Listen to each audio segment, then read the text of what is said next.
আসসালামু আলাইকুম। আশা করছি সবাই খুব ভালো আছেন। তাল তো শেষ হতে চললো। ফ্রোজেন তালের কাঠ দিয়ে তৈরি করব আজকের ভাপা পিঠা।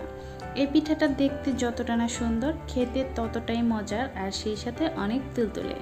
পিঠাটা বানানোর জন্য এখানে আমি ফ্রেশ চালের গুঁড়া নিচ্ছি 4 কাপ।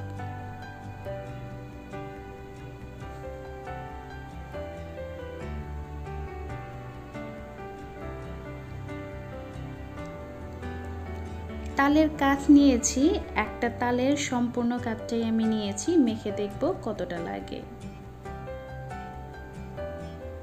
তালটা মাঝারি সাইজের ছিল।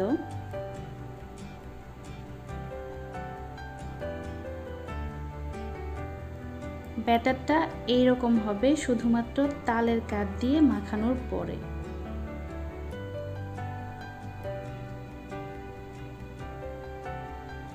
এতটুকু তাল আমার অবশিষ্ট রয়ে গেছে, এটুকু আমি আর ব্যবহার করব না, এতে করে ব্যাটারটা বেশি পাতলা হয়ে যাবে। এখন আমি একটা এয়ারটাইট বক্সে ভরে 10 মিনিটের জন্য এটাকে রেস্টে রেখে দিব। 10 মিনিট পরে ঢাকনাটা তুলে নিচ্ছি। একটু ভালোভাবে লক্ষ্য করলে দেখতে পাবেন এটার মধ্যে কিন্তু জালি জালি একটা ভাব আছে। যদি এরকমটা না হয় তাহলে আরো 10 মিনিটের জন্য এভাবে ঢেকে রেখে দিবেন। এখন আমি একটা বড় বোলের মধ্যে সম্পূর্ণ ব্যাটারটা ঢেলে নিচ্ছি।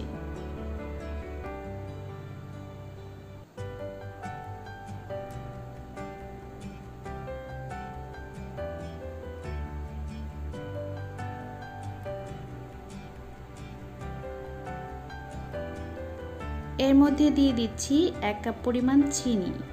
মিষ্টিটা আপনারা অ্যাডজাস্ট করে দিবেন, কারণ তালটাও কিন্তু মিষ্টি থাকে। নারকেল কোড়া দিয়ে দিচ্ছি 1.5 কাপ। 1 চামচ পরিমাণ দিয়ে দিচ্ছি বেকিং পাউডার। এখানে আমি 300 ml দুধ নিয়েছি, সম্পূর্ণটা একেবারে দিব না।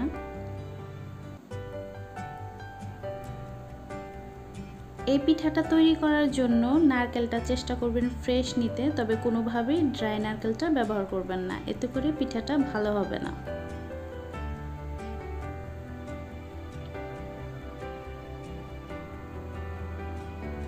সবকিছুকে খুব ভালোভাবে মিশিয়ে নিতে হবে।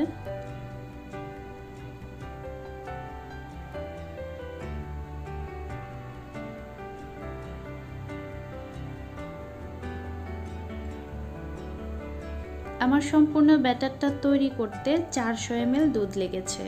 আপনাদের একটু কম বা বেশি লাগতে পারে। ঘনত্বটা দেখুন এরকম হবে। এখন এর মধ্যে দিয়ে দিচ্ছি 1/2 চা চামচ পরিমাণ লবণ। এ পর্যায়ে আপনারা মিষ্টিটা একটু চেক করে নেবেন, প্রয়োজন হলে আরো একটু চিনি দিয়ে নিতে পারেন। এখন আমি এই ব্যাটার থেকে কিছুটা কাপের মধ্যে ঢেলে নিচ্ছি। উপরে দিয়ে দিচ্ছি কিছুটা কোরানো নারকেল।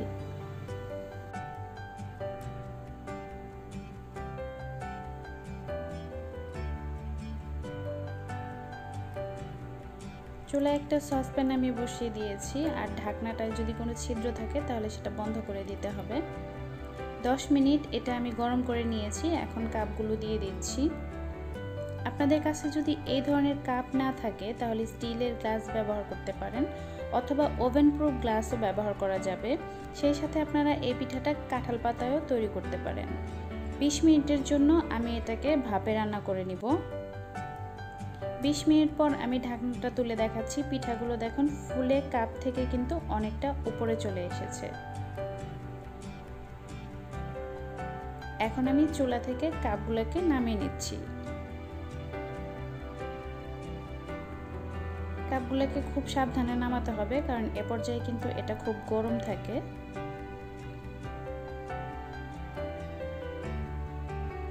পিঠাগুলো গরম থাকা অবস্থায় কাপ থেকে ঢেলে নিতে হবে।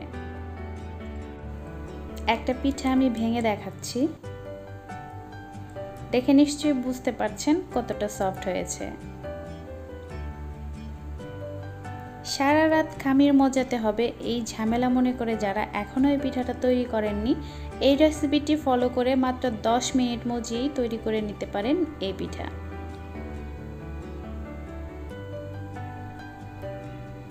রেসিপিটি ভালো লাগলে চ্যানেলটি প্লিজ সাবস্ক্রাইব করবেন। দেখা হবে নতুন কোনো রেসিপি নিয়ে। সে পর্যন্ত সবাই ভালো থাকবেন, দোয়া করবেন আমাদের জন্য। আল্লাহ হাফেজ।